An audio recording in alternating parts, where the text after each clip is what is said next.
Hello' students, তো আজি আমি আছামিজৰ কাৰণে কমন লৈ আনিছোঁ মেট্ৰিক পৰীক্ষাৰ বাবে। তোমালোকে ভিডিঅ'টো সম্পূৰ্ণ চাবা, আছামিজৰ কি কি ইম্পৰ্টেণ্ট আছে গোটেইখিনি দেখাই দিয়া হ'ব।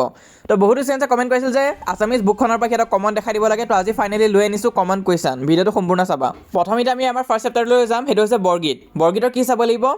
ইয়াত চব বৰগীত কোনে লিখিছে? শ্ৰী শ্ৰী মাধৱদেৱ। আৰু এইটো ৰাগ কি হয়? ৰাগ হৈছে বসন্ত। তো 1 মাৰ্কৰ কুৱেশ্যন আহিব পাৰে, সেইটো কাৰণে দেখাইছোঁ। নেক্সট তোমালোকে কি চাবা চোৱা, শ্ৰী শ্ৰী মাধৱদেৱৰ জন্ম ক'ত হৈছিল আৰু কেতিয়া হৈছিল সেইটো তোমালোকে চাব লাগিব। শ্ৰী শ্ৰী মাধৱদেৱৰ লখিমপুৰ জিলাৰ নাৰায়ণপুৰৰ লেটেকু পুখুৰীত ইমান চনত জন্ম হৈছিলে। তো চনটো চাবা ভালকৈ। আৰু বাকী তোমালোকে এইটো চাবা, তেওঁ জীৱনৰ কীৰ্তিস্তম্ভখনৰ নাম কি হয়? নামঘোষা। সেইটো চাব লাগিব, 1 মাৰ্কৰ কাৰণে খুবেই ইম্পৰ্টেণ্ট হয়।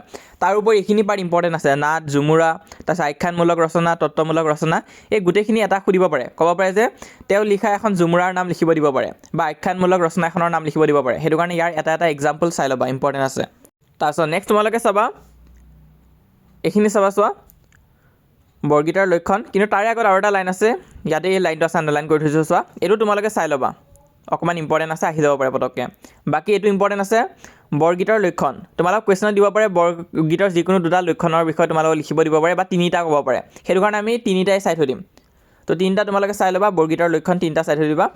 আৰু নেক্সট এইটো ইম্পৰ্টেণ্ট আছে চোৱা, ব্ৰজাৱলী ভাষাৰ মূল ভেটি হৈছে মৈথিলী। এইটো চাব লাগিব, খুবেই ইম্পৰ্টেণ্ট আছে। এই লাইনটো কিন্তু কুৱেশ্যনত সোধে। তো 1 মাৰ্কৰ কুৱেশ্যনখিনি মই দেখাই দিলোঁ অলৰেডি। তো এতিয়া যদি আমি লং কুৱেশ্যনৰ কথা কওঁ, তেনেহ'লে ইয়াত কি কি চাব লাগিব চোৱা, এইখিনি 1 মাৰ্কৰে হয় বাৰু। তোমালোকে শটো চাবা, উঙটো চাবা, প্ৰথম চ আৰু দ্বিতীয় চ, সেইখিনি চাবা।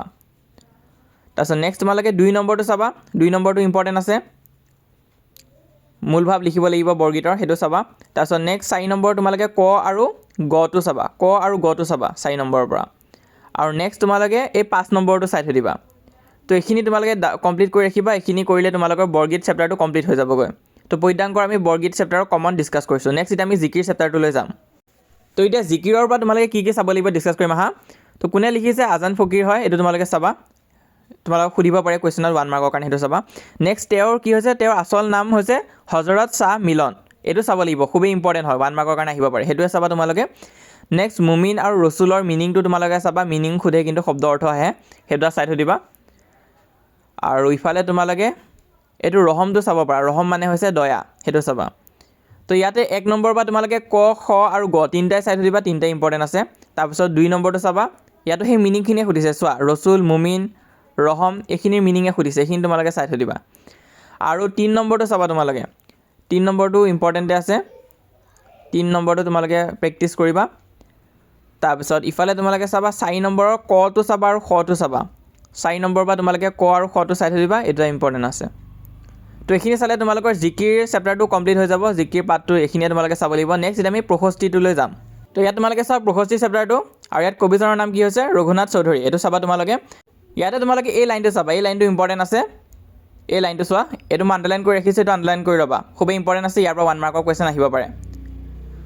তো সেইখিনি তোমালোকে চাবাই। তো তাৰোপৰি আৰু এটা আছে, তেওঁক কি কবি বুলি জনা যায়, সেইটো বৰকৈ সোধে, এই লাইনটো চাবা তোমালোকে। তেওঁক বিহগী কবিৰ আখ্যা দিয়া হৈছে, তোমালোকক কুৱেশ্যন সুধিব পাৰে, তেওঁক কি কবিৰ আখ্যা দিয়া হৈছে? বিহগী কবি বুলি, সেইটো তোমালোকে চাবা, ইম্পৰ্টেণ্ট আছে। আৰু এতিয়া আমি কুৱেশ্যনত আহিছোঁ, কুৱেশ্যনত কি কি চাব লাগিব চোৱা, 1 নম্বৰৰ পৰা তোমালোকে ক আৰু খটো চাবা, কুৱেশ্যন নম্বৰ ক আৰু খ দুটাই চাই থৈ দিবা। তাৰপিছত নেক্সট পেজত আহা, নেক্সট তোমালোকে চাবা 3 নম্বৰটো চাবা, 3 নম্বৰটো চাবা, তাৰপিছত 5 নম্বৰটো চাবা আৰু 6 নম্বৰটো চাবা, 3, 5 আৰু 6 এইখিনি চাবা তোমালোকে। আৰু ইয়াতে তোমালোকে 7 নম্বৰৰ গটো চাবা, 7 নম্বৰৰ গটো চাই থৈ দিবা। তো এইখিনি যদি চোৱা তেনেহ'লে তোমালোকৰ প্ৰশস্তি কবিতাটো ডান হৈ যাবগৈ। তো এতিয়া আমি চাম মই অসমীয়া। তো এই চেপ্টাৰটো তোমালোকে চোৱা, ৰাইটাৰজনৰ নাম হৈছে চৈয়দ আব্দুল মালিক, আৰু এইখিনি ইম্পৰ্টেণ্ট আছে, তোমালোকে ইয়াত চোৱা। তেওঁক কি বুলি জনা যায়? তেওঁক গল্প সম্ৰাট বুলি কোৱা হয়, সেইটো চাবা। আৰু তেওঁ এখন ইয়াত চোৱা কবিতা পুথি কেইখনৰ মানৰ নাম সুধিব পাৰে, এখনৰ নাম সুধি দিব পাৰে, বেডুইন বুলি লিখি থৈ আহিবা, সেইটো চাবা, ইম্পৰ্টেণ্ট আছে। আৰু এইটো চোৱা, অঘৰী আত্মা কাহিনী নামৰ উপন্যাসখনৰ বাবে তেওঁ সাহিত্য একাডেমী বঁটা লাভ কৰে। তো সেই লাইনটো ইম্পৰ্টেণ্ট আছে, যোনখিনি মই আণ্ডাৰলাইন কৰি থৈছোঁ সেইখিনি আণ্ডাৰলাইন কৰি ল'বা তোমালোকৰ কিতাপতো, কাৰণ এইটো ইম্পৰ্টেণ্ট হয়। তো এতিয়া আণ্ডাৰলাইন কৰি লোৱা, ইম্পৰ্টেণ্ট আছে। বাকী তোমালোকে ৱৰ্ড মিনিঙৰ পৰা এইখিনি চাবা, যিখিনি মই টিক দি থৈ দিছোঁ, যেনেকৈ তৃষা, দীপ্ত, তো সেইখিনি ইম্পৰ্টেণ্ট আছে, এইখিনি চাবা, এইখিনি সুধি দিয়ে কিন্তু 1 মাৰ্কৰ কাৰণে। তাৰপিছত নেক্সট ডাইৰেক্ট কুৱেশ্যনত আহা তোমালোকে, কুৱেশ্যনত কি কি চাব লাগিব চোৱা, 1 নম্বৰৰ পৰা কটো চাবা, কটো চাবা, গ চাবা আৰু ঘ চাবা। ক, গ আৰু ঘ এই তিনিটা চাবা। 2 নম্বৰটো চাবা তোমালোকে 2 নম্বৰটো। তাৰপিছত 4 নম্বৰটো চাবা। তাৰপিছত 5 নম্বৰটো চাবা, সেইখিনি চাবা তোমালোকে। তাৰপিছত 8 নম্বৰ বা কটো চাবা, খটো চাবা আৰু ঘটো চাবা। খ আৰু ঘটো চাবা। তাৰপিছত 9 আৰু 10 দুটাই চাই থৈ দিবা। তো 9 আৰু 10 দুটাই চাই থৈ দিবা। তাৰপিছত নেক্সট গ্ৰামাৰৰ কাৰণে তোমালোকে 1 নম্বৰটো চাবা আৰু 2 নম্বৰ যোনখিনি বিপৰীতাৰ্থ শব্দ আছে, মানে 1 আৰু 3টো যোনটো আছে, 1 নম্বৰ 3 নম্বৰখিনি চাবা, সেইখিনি ইম্পৰ্টেণ্ট আছে।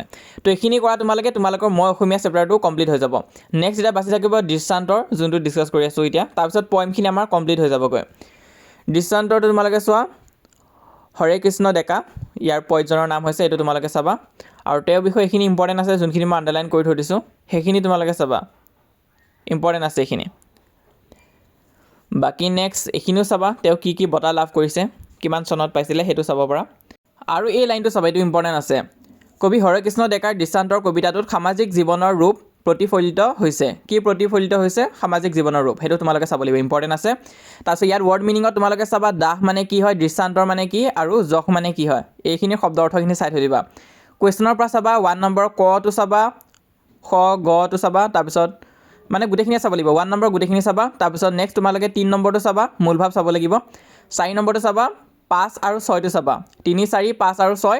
তাৰপিছত এইখিনি দেখা, ইয়াত গ্ৰামাৰ তোমালোকে 1 আৰু 2টো চাবা, বিপৰীতাৰ্থক শব্দ এইখিনি চাব লাগিব। তাৰপিছত সমাৰ্থক শব্দ এইখিনি চাব লাগিব ইয়াত থকা। তো এইখিনি চাই থৈ দিবা, তোমালোকৰ দৃষ্টান্তৰ কবিতাটো কমপ্লিট হৈ যাবগৈ। তো ইয়াত আমি টিক দি দিব পাৰোঁ, আমাৰ দৃষ্টান্তৰটো কমপ্লিট হৈ গ'ল। আৰু ইংলিছৰ ই বুকখন ছাকচেছ হোৱাৰ পিছত বহুতে অসমীয়া ই বুকৰ কাৰণেও কৈ আছিলা। তো আমি প্ৰিপেয়াৰ কৰি আছোঁ বাৰু, যেনেকৈ এইটো দৃষ্টান্তৰ হয়। তো এনেকুৱা নিচিনা পইণ্ট ৱাইজ চামাৰি দিবলৈ চেষ্টা কৰিছোঁ, হাইলাইটেড পইণ্টখিনিও দি দিব চেষ্টা কৰিছোঁ, যোনখিনি ইম্পৰ্টেণ্ট লাইন হয়, যাতে তোমালোকে গম পাই যোৱা। আৰু তাৰোপৰি ইম্পৰ্টেণ্ট কুৱেশ্যন কিছুমান বাছি দিয়াও হৈছে চেপ্টাৰ ৱাইজ। তো এইবিলাক কাম কৰি আছোঁ, অকণমান টাইম লাগিব, কিন্তু এইটো সপ্তাহত মই দিবৰ কাৰণে 100% ট্ৰাই কৰিম। তো এতিয়া বাকী থাকিল আমাৰ গদ্যাংক পাঠ। পদ্যাংক পাঠৰ আমি কমন গোটেইখিনি ডিছকাছ কৰি ল'লোঁ। এইটো কিন্তু পাৰ্ট 2 আহিব, নেক্সট পাৰ্ট এটা দিম, তাত গদ্যাংক গোটেইখিনি কৰাই দিম। তো নেক্সট পাৰ্টটোৰ কাৰণে অকণমান ৱেইট কৰিব লাগিব। তো ৱেইট কেনেকৈ কৰিবা, তোমালোকে আমাৰ হোৱাটছএপ চেনেলত জইন হৈ যাবা। তাত তোমালোকক মই যিমান পাৰোঁ গোটেইখিনি ছাবজেক্টৰ কাৰণে সহায় কৰি যাম, তোমালোকে হোৱাটছএপত জইন কৰিবা। তো এতিয়ালৈ 27,000তকৈ অধিক ষ্টুডেণ্টছে জইন কৰিছে, তোমালোকে জইন নকৰাকৈ নাথাকিবা। অসমৰ ভিতৰত 1 নম্বৰ ষ্টুডেণ্টছৰ কমিউনিটি হয়, তোমালোকে জইন কৰিবা। লিংকটো মই পিন কমেণ্টত দি দিম, আৰু তোমালোকে ছাবস্ক্ৰাইব কৰি ৰাখিবা।